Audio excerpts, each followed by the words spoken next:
Apocalipse capítulo 3, versículos de 1 até o versículo 6.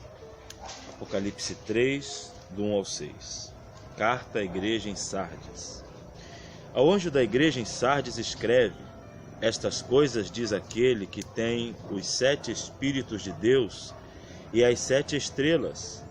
Conheço as tuas obras, que têm nomes de que vives e estás morto. Sê vigilante e consolida o resto que estava para morrer, porque não tenho achado íntegras as tuas obras na presença do meu Deus. Lembra-te, pois, do que tens recebido e ouvido, guarda-o e arrepende-te. Porquanto, se não vigiares, virei como ladrão, e não conhecerás de modo algum em que hora virei contra ti.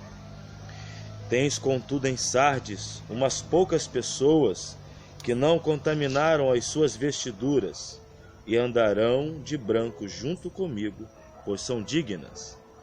O vencedor será assim vestido de vestiduras brancas e de modo nenhum apagarei o seu nome do livro da vida. Pelo contrário, confessarei o seu nome diante de meu Pai e diante dos seus anjos. Quem tem ouvidos, ouça o que o Espírito diz às igrejas. A carta à igreja em Sardes nos mostra de maneira muito concreta que, como cristãos, não devemos viver apenas de aparência. Sardes foi uma cidade que possuía em toda a sua trajetória proeminência, principalmente no que se referia ao seu posicionamento geográfico. Em Sardes já houve uma acrópole, já foi uma cidade protegida por pedras e por muralhas, uma cidade dificilmente de ser conquistada.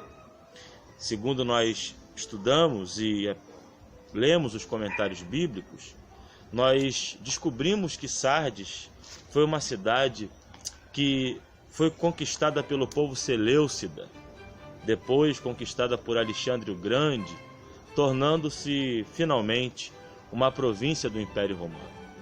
Hoje Sardes não passa de ruínas que ficam no caminho de uma pequena aldeia chamada Sarte, na Turquia. Uma cidade sem nenhum destaque ou sem nenhuma proeminência, e hoje em dia poucas pessoas vão visitar aquelas ruínas, exceto aquelas que, por conhecerem a cultura bíblica, se interessam de conhecer aquele local. Mas Sardes já foi um local de comércio, um local onde as pessoas transitavam, já foi uma cidade de respeito e de nobreza.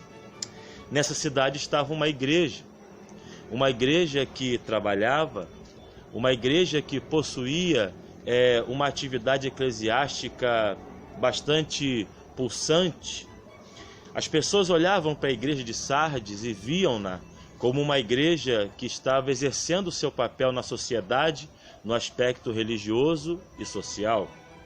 Mas quando olhamos esse texto, ficamos sobremodo assombrados com a possibilidade de vivermos uma vida cristã superficial, rasa, como os irmãos de Sardes. Perceba que o Senhor Jesus, ele inicia no cabeçalho da carta dizendo que ele é aquele que tem os 7 Espíritos de Deus. É claro que o Espírito Santo é uma pessoa, e existe muita confusão acerca disso, mas quando olhamos todo o livro do Apocalipse e fazemos uma análise comparativa, percebemos que o número 7 tem um significado de plenitude, um significado de completude. Então, o que Jesus estava dizendo a esta igreja, que quem estava enviando-lhe a carta era aquele que era perfeito, aquele que tinha domínio de todas as coisas, aquele que executava todas as suas obras conforme o conselho da sua vontade. E o texto vai dizer que as obras daquela igreja, embora fossem obras que aparentemente eram boas, agradáveis e reconhecíveis, não eram um fruto proveniente de um coração convertido e de uma mudança pessoal, espiritual, não era fruto de uma ação do poder de Deus no coração dos crentes, mas era mera expressão de religiosidade. E esse texto aqui, ele nos ensina exatamente isso. Porque observe que o Senhor Jesus fala com esta igreja de maneira muito dura. Ele diz: consolida o restante dentre vós, aqueles que ainda permanecem fiéis, aqueles que ainda continuam na caminhada correta, porque eu vou vir com juízo. Eu vou julgar as obras dessa igreja. Vai haver um acerto de contas entre mim e a minha igreja. Então, entendendo todos esses princípios e pensando acerca do que trata essa carta, nós temos aqui 3 lições importantíssimas que devemos aprender com essa carta à igreja de Sardes. A primeira lição é que nem tudo que aparentemente é, de fato é. Nós vivemos em um tempo em que as aparências dominam, em que as aparências são de fato aquilo que impressiona. Nunca as pessoas foram tão hedonistas quando se trata disso.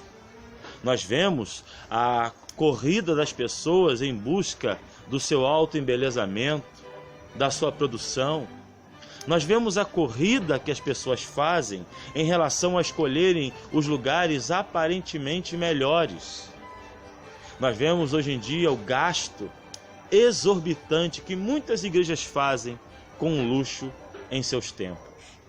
Eu não sou contra templo, não sou contra a igreja possuir uma casa de oração. A igreja somos nós, as pessoas. A igreja se reunir em uma casa de oração separada para isso é bíblico, é normal. Sempre foi algo que marcou o povo de Deus, ter um local para adoração certo. Que esse local seja confortável, nada contra, correto, muito bom. Que esse lugar tenha cadeiras boas, correto. Que esse lugar em tempos de calor, ainda mais nós que vivemos no Rio de Janeiro, sofremos com calor, se possível for ter um ar-condicionado, não tem problema. Mas o gasto excessivo com aquilo que é externo não reflete de fato o que é ser igreja. O que é de fato ser povo de Deus, porque na verdade deveríamos usar os recursos prioritariamente para ajudar os necessitados e os mais pobres da igreja. A aparência da expressão religiosa também é um problema. Vivemos em um tempo assim, em que aquele que canta levantando as mãos, chorando, ou no caso de outras manifestações epidérmicas, demonstra sentir de uma forma mais externa a ação de Deus, são reconhecidos como mais espirituais. Isso é um problema, porque em toda a história da igreja, os homens mais piedosos eram aqueles que menos queriam demonstrar a sua espiritualidade, de maneira que fossem aplaudidos pelos homens. O Senhor Jesus, quando vai falar de espiritualidade, ele diz: e assim brilhem as vossas obras diante dos homens, para que vejam-nas e glorifiquem ao vosso Pai que está no céu. Toda obra que não glorifica a Deus unicamente não é boa obra, não é uma obra positiva, não é aprovada, não é uma obra que vem de fato do poder de Deus como sendo algo de fato que é para a glória de Deus. Então devemos fugir da aparência religiosa que busca o enaltecimento dos homens. O Senhor Jesus repreendeu os fariseus diversas vezes, chamando-os de hipócritas. A palavra hipócrita vem do grego upokrates, que é ator. Por que Jesus chamava os fariseus de hipócrita, que amavam as vestes compridas, as longas orações nas praças, mas o seu interior era como sepulcro caiado? Então a primeira lição que nós aprendemos com esse texto é não sermos como os irmãos de Sardes, que tinham nome que viviam, mas estavam mortos. Tinham nomes de cristãos, mas viviam como ímpios. Não tinham de fato uma experiência pessoal, latente, verdadeira. Faziam todas as coisas por mera expressão da religiosidade. A segunda verdade que esse texto nos ensina é que para que não caiamos nesse erro de termos uma espiritualidade apenas externa, precisamos ser vigilantes. Olha o que o texto diz: ser vigilante. Ser vigilante só é possível àqueles que de fato possuíram uma experiência pessoal com Cristo, aos crentes de verdade. Vigilância, no contexto bíblico, é estar atento, é estar olhando, é estar percebendo o que está à sua volta, acompanhando os acontecimentos, olhando para si mesmo. É aquilo que o apóstolo Paulo, quando vai tratar da ceia, ele diz: se nós julgássemos a nós mesmos, não seríamos julgados. E o maior erro dos cristãos nos últimos dias, de muitos crentes, da maioria, é julgarmos mais os outros do que a nós mesmos. Ser vigilante a você, isso é sua responsabilidade. Precisamos estar atentos e perseverarmos em vigiar a nossa própria vida. Judas, escrevendo a sua epístola, nos versículos 22 e 23, ele diz: e compadecei-vos de alguns que estão na dúvida, salvai-vos arrebatando-os do fogo. Quanto aos outros, sede também compassivos em temor, detestando até a roupa contaminada pela carne. Isso quer dizer que ser vigilante depreende esforço, então esforça-te em ser vigilante. E a terceira lição que esse texto nos ensina é que existe a recompensa de ser de fato quem nós somos hoje na eternidade, de não perdermos o status quo de cristãos autênticos. Olha o que o versículo 4 diz: tens contudo em Sardes umas poucas pessoas. Embora houvesse em Sardes cristãos falsos, e era a maioria, o Senhor Jesus disse: existem ainda poucas pessoas. Então, em terceiro lugar, temos que aprender isso, que nós não podemos e não iremos perder o status quo de cristãos como somos, mesmo que sejamos a minoria. Numa ocasião, eu estava conversando com um irmão em Cristo sobre um tema polêmico no meio evangélico, e eu falei com ele: olha, é assim que eu penso. E ele me disse: você enfrentará grandes problemas no seu ministério, porque a maioria dos crentes e dos pastores não vão concordar com você. A minha resposta foi a seguinte: eu não tenho que viver pensando nas Escrituras e querendo amoldá-las ao que os outros pensam. Esse é um perigo que assola as igrejas e os pastores, de querer agradar aos outros ao invés de falar a verdade.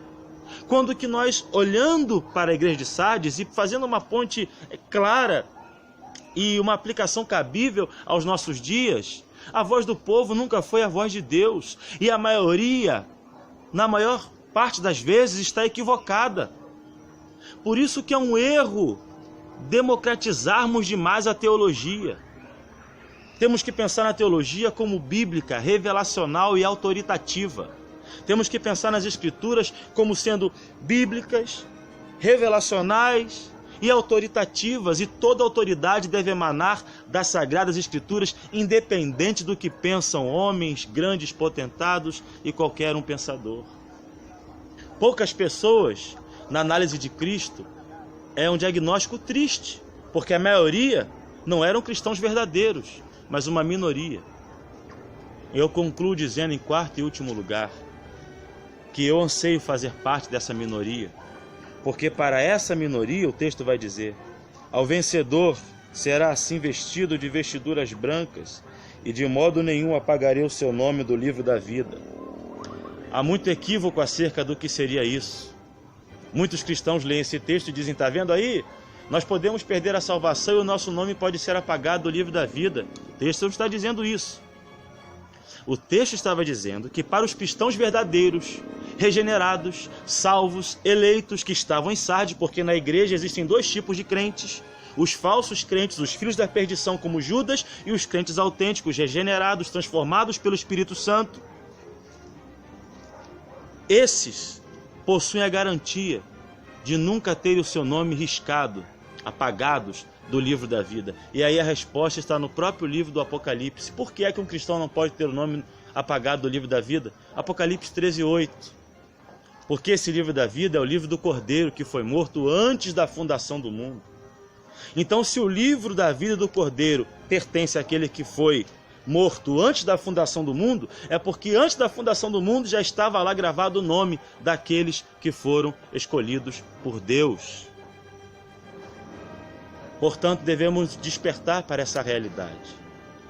Porque de fato, se formos poucos, mesmo que talvez sem muita representatividade, sem muito reconhecimento, sem os aplausos dos homens, pelo menos, pela graça de Deus, e eu digo pelo menos, não em menosprezo, mas em esperança para o coração sofrido, possuímos o nosso nome, gravado na eternidade, decretado por Deus antes da fundação do mundo no livro da vida e do Cordeiro. Sejamos poucos, mas sejamos fiéis.